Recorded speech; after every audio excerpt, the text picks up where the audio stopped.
লিজার প্রিয় বন্ধুরা, তোমরা সবাই কেমন আছো? আশা করছি সকলেই অনেক ভালো আছো। আজ তোমাদের বলবো এমন একটি গল্প যেটা শুনলে তোমাদের মধু জলে আসবে। আমি একা বসে শুধু কাঁদছিলাম। চোখের জলে ভিজে গিয়েছিল আমার মুখে। দুর্ঘটনার দিনটা মনে পড়ে। রাস্তার মোড়ে গাড়ি উল্টে গেল। আমি কেবল চিৎকার করতে করতে একপাশে লুটিয়ে পড়েছিলাম। পুলিশ এবং প্রতিবেশীরা এসে আমাকে উদ্ধার করল, কিন্তু বাবা মা আর কেউ ছিল না। যেখানে যাওয়ার উদ্দেশ্য সেখানে কেউ ছিল না। সবকিছু একদম শূন্য মনে হচ্ছিল। তখন আমার জীবন আলাদা পথে চলে গেল। আমার খালা তখন বলল, তুই এখন থেকে আমার সঙ্গে থাকবি। খালা আস্তে করে চোখের পানি মুছে দিল, তবে মুখে হাসি। বলল, কোনো দুঃখ নেই, আমি আছি, তোকে সবসময় রক্ষা করব। ছোটবেলায় খালা আমাকে অনেক আদর করত। সবার চোখে আমি ছিলাম খুব স্পেশাল। কেউ খালার মতো আমায় খোঁজ নিত না, কিন্তু খালা সব সময় পাশে ছিল। বাবা মা না থাকলে খালার এই স্নেহ আমাকে শক্তি দিত। আমার খাওয়া দাওয়া, পড়াশোনা সব কিছুতে খালা ছিল পাশে। বড় হতে হতে আমার শরীর ধীরে ধীরে বড় হলো। খালা এখনও আমাকে কোলে চড়িয়ে আদর করত। কখনো তার হাত আমার কপালে বুলিয়ে দিত, কখনো হাতে হাত রেখে বলতো, তুই ভয় পাবি না, আমি আছি। একদিন রাতে আমি ঘুমাতে গিয়েছিলাম। খালা পাশে শুয়েছিল, আমার হাতে হাত দিয়ে আস্তে আস্তে আমার বুকের উপর হাত রাখল। আমি অবাক হয়ে তাকালাম। মনে হলো স্বপ্ন দেখছি। খালা হেসে বলল, চুপচাপ থাকিস, সব ঠিক আছে, কেউ জানবে না। আমার শরীর কেঁপে উঠল। চোখ বন্ধ করে শুধু শ্বাস নেওয়ার চেষ্টা করলাম। খালা আমার চুলে হাত বোলাচ্ছিল। আমি আর কিছু ভাবতে পারছিলাম না।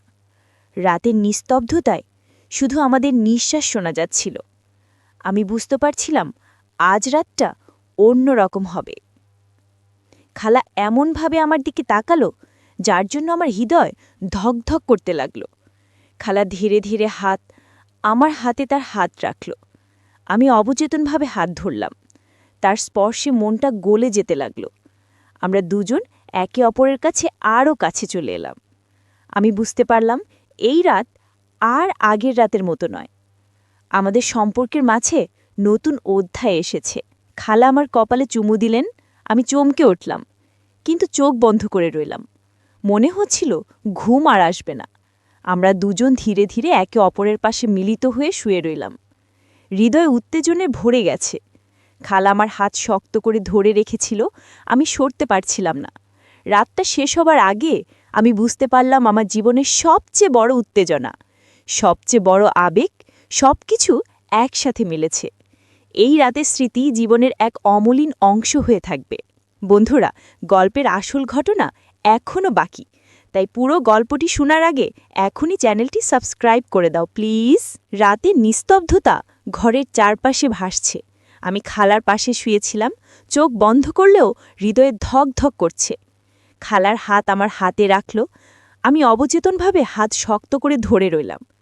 তার স্পর্শে শরীর কেঁপে উঠছিল। খালা হেসে বলল, চুপচাপ থাকিস, সব ঠিক আছে।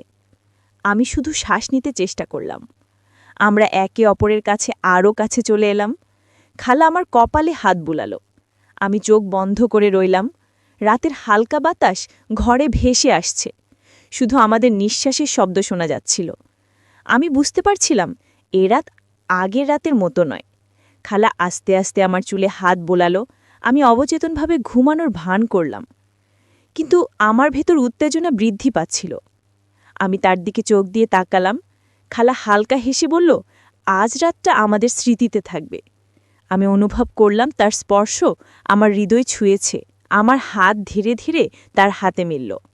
খালা আমার কপালে চুমু দিলে আমি চমকে উঠলাম, কিন্তু চোখ বন্ধ করে রইলাম। মনে হচ্ছিল ঘুম আর আসবে না। আমরা দুজন ধীরে ধীরে একে অপরের পাশে মিলিত হয়ে শুয়ে রইলাম। হৃদয় উত্তেজনায় ভরে গেছে। খালা আমার হাত শক্ত করে ধরে রেখেছিল। আমি সরতে পারছিলাম না। রাতের আলো জানালার কাছে প্রতিফলিত, বৃষ্টি পড়ছে ছাদে। আমাদের মধ্যে অদ্ভুত শান্তি ও উত্তেজনা ছিল। খালা আমার কাঁধে মাথা রাখল। আমি বুকের সঙ্গে ওর মাথা মিশিয়ে দিলাম। মনে হচ্ছিল আমরা একে অপরের অংশ হয়ে গেছি। আমি ফিসফিস করে বললাম, খালা, আমি এই অনুভূতি আগে কখনো ভাবিনি। খালা হেসে বলল, এটা স্বাভাবিক অনুভূতি। আমাদের মধ্যে স্নেহ ও আস্থা রয়েছে। আমাদের হাত একে অপরের কোমরে, শরীর মিলেমিশে এক সুতোয় বাঁধা। আমার মন কেঁপে উঠছিল। রাত যত গভীর হচ্ছিল, আমাদের সম্পর্ক আরও ঘনিষ্ঠ হয়ে যাচ্ছিল। আমি বুঝতে পারছিলাম এই রাতের স্মৃতি সবসময় মনে থাকবে। খালা আস্তে আস্তে আমার গালে হাত বোলালো। আমি শান্তভাবে চোখ বন্ধ করে রইলাম। মনে হচ্ছিল কোনো শব্দের দরকার নেই। আমরা একে অপরের কাছে আরও কাছে চলে এলাম। খালা আমার হাত ধীরে ধরে রেখেছিল। আমার শরীর কেঁপে উঠছিল। রাতের শেষ দিকে আমরা দুজন ধীরে ধীরে শিথিল হয়ে গেলাম। শরীর আর মন পুরোপুরি শান্তি পেয়েছে। সকাল তখন হালকা আলো নিয়ে এসেছে। বৃষ্টি থেমে গেছে।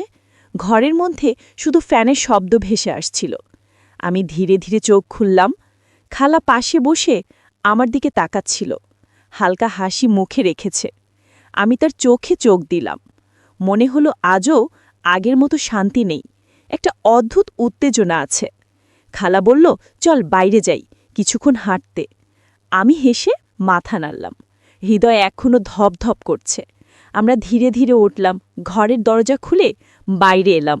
বৃষ্টির পানি জমে আছে মাটিতে। তাদের ছায়া হালকা আলোতে মিশে যাচ্ছে। খালা হাত ধরে বলল, চল একসাথে একটু হাঁটব। আমি অবচেতনভাবে হাত ধরে নিলাম। আমার শরীর কেঁপে উঠছে।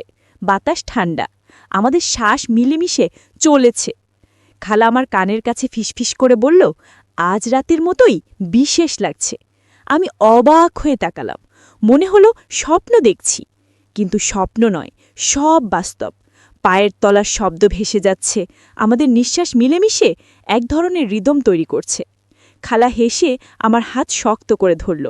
আমাদের কথোপকথন খুব কম, শুধু চোখের যোগাযোগ, শরীরের অনুভূতি বুঝাচ্ছে সবকিছু। আমি ফিসফিস করে বললাম, খালা, আজ কেন এমন করছো? খালা হেসে বলল, যখন তুমি বড় হবে তখন বুঝবে। আমাদের হাঁটা থেমে গেল। খালা হঠাৎ আমার কপালে চুমু দিলেন। আমি চমকে উঠলাম, কিন্তু চোখ বন্ধ করে রইলাম। মনে হচ্ছিল ঘুম আবার আসছে না। আমরা দুজন ধীরে ধীরে ফিরে এলাম ঘরে। খালা আমার পাশে শুয়ে গেল, হাত আমার হাতে রেখেছিল। আমি অবচেতনভাবে হাতটা ধরলাম। রাতের শেষে আমাদের নিঃশ্বাস মিলেমিশে এক হয়ে গেছে। আমার শরীর কেঁপে উঠছিল। খালা আমার কপালে হাত বোলালো। আমি ধীরে ধীরে হেসে বললাম, খালা, এই অনুভূতি আমি আগে ভাবিনি। খালা হেসে বলল, এটাই স্বাভাবিক অনুভূতি। আমরা দুজন একে অপরের কাছে আরও কাছে এলাম। রাতের নিস্তব্ধতা আমাদের কাছে শান্তি এনে দিচ্ছে। হৃদয় উত্তেজনায় ভরে গেছে। আমি বুঝতে পারছিলাম এই মুহূর্তগুলো জীবনের অমলিন স্মৃতি হবে।